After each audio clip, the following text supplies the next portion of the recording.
So in the previous video we talked about lighting and how we can get all this cool nice stuff working for us here inside of TwinMotion. And now I just want to take this time to talk about the visual effect. This part is what we've not talked about, yeah? And how this works is quite simple, is extremely simple, because all you have to do is just come over here, click on the visual effect, and then you can choose what you want to create as an effect. Yeah, so let's say if we need a color gradient, we can play with the color gradient of our shot or of our scene to just see what it looks like, and then we can also play with the filters that exist here to just give a feel of what we are trying to portray. So let's say we want to have a black and white, something like this, or maybe something much more like this, or you just want to play with some Instagram sort of filters. You can go ahead and add those filters. Let's look at this, and finally let's look at something like that. So these are very nice stuffs you can play with depending on what you're going for. This is totally up to you. Also, we have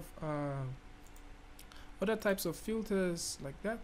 We have other kinds of filters like this, and maybe stuffs like this, which would be nice for just prototyping and stuff, for blueprints and all that.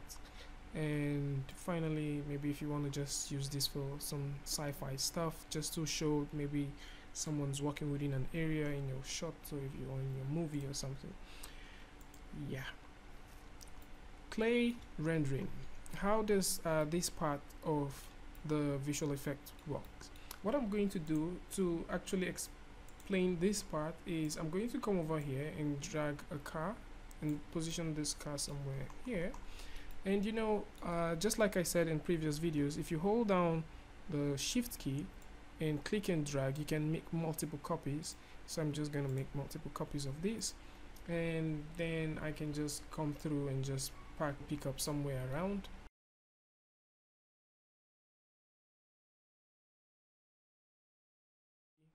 Let me capture a new image, and let's use this. If I come over to visual effect, I can say I want to create clay rendering. If I turn this on, everything is automatically clay rendered. Now, but I need to change this color to white because I just want to see them as white clays.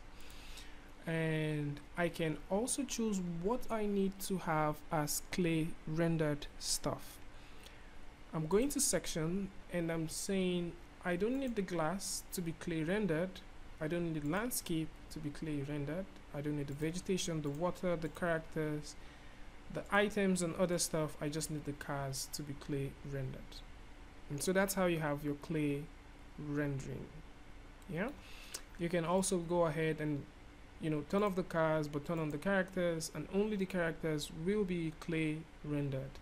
This is going to be helpful, especially when you just want to focus on the object, and I mean when you just want to focus on the building and not on the characters and other stuff around it.